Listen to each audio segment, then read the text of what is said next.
It was 11:34 p.m. when Officer Dunn knocked on apartment 3B's door. A confused, sleepy woman named Alina answered in pajamas, clutching a half-empty tea mug. "Noise complaint?" she repeated. "But I live alone, and I've been watching a documentary." Officer Dunn glanced at his notepad. "Someone reported loud shouting, bass-heavy music, and disruptive singing from your unit. The walls were quiet. No vibrations. No music." Then, as Dunn turned to leave, a thin voice echoed from the hallway vent, slightly off-key but unmistakable. "Don't stop believing. Hold on to that feeling."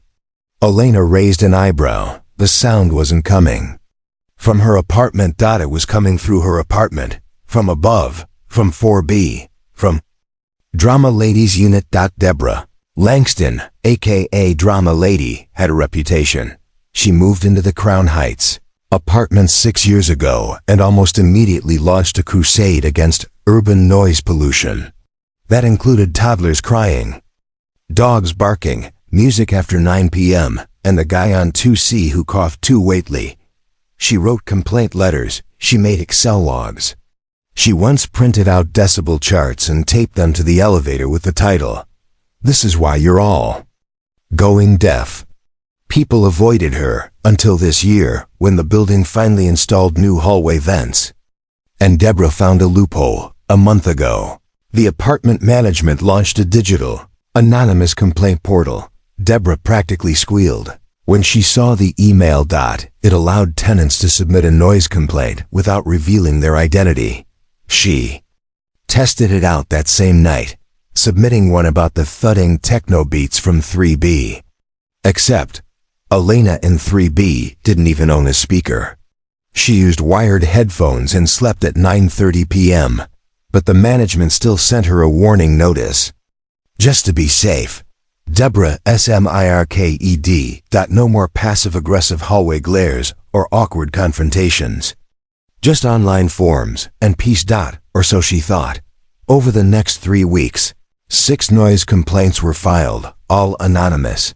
Each time, the target was a different neighbor. Each time, no actual noise was heard by security, but the warning was issued. Anyway, residents started whispering about a snitch. A few suspected Deborah, but there was no proof. She smiled sweetly in the halls, complimented babies, and brought gluten-free cookies to the tenant meeting. But at night, she turned up her 2000s karaoke playlist, poured a glass of wine, and lived her best Celine Dion fantasy through the very vents that carried sound so well. Elena from 3B had had enough. After receiving her second noise warning despite living like a librarian, she decided to investigate. She downloaded a decibel tracker. She placed her phone against the vent, and she recorded -15 minutes of muffled, off-key singing that grew louder with each verse. She synced the sound with timestamps and submitted it back to management with the caption, "Not me. Check upstairs." But building management ignored it until the 7th complaint came in, this time about 2B. At 3:17 a.m. for drumming. The resident in 2B, a 72-year-old retired teacher with arthritis. Something was off. And now? The apartment office decided to quietly set a trap. It was Friday night when the plan was set in motion. Officer Dunn, hired occasionally for security duty, was briefed. If another complaint came in, and if it was about a quiet tenant, he was to respond immediately and listen for actual sound. At 11:26 p.m., the system pinged, "New complaint, noise from 3B, shouting and music again." But 3B was dead silent. Elena had her vent mic running. Officer Dunn arrived. Verified silence. But then, faint singing floated down from above. Double quotes. "I wanna dance with somebody." He followed the sound. To 4B. To Deborah Langston's door. Deborah opened the door in full performance mode. Red robe, hairbrush mic.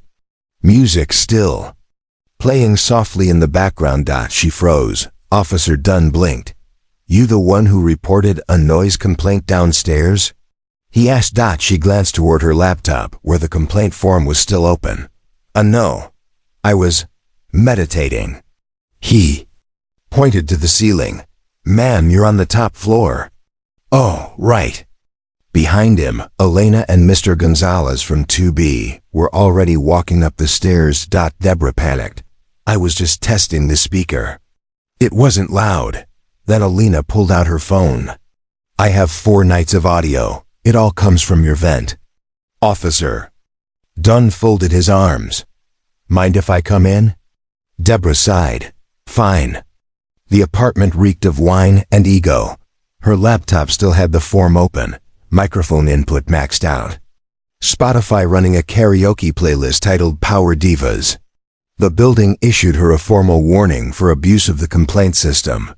She was banned from filing further noise complaints without audio evidence. An apology letter was posted in the building's online portal, required by the tenant board. But the real punishment? Someone posted the hallway karaoke recording online. It hit Reddit, then TikTok. Karen fakes noise complaint, gets caught singing Beyoncé through vents. 2.3 M views in 24 hours. Remix versions dropped. 1 even made Spotify. Deborah still lives in 4B, but she walks quietly now. People greet her politely, but nobody invites her anywhere. At the next apartment meeting, someone gifted her event cover as a joke. She didn't laugh. And the management?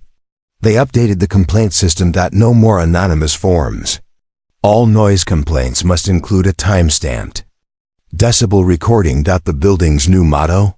If you're gonna complain, make sure it's not your own voice echoing back.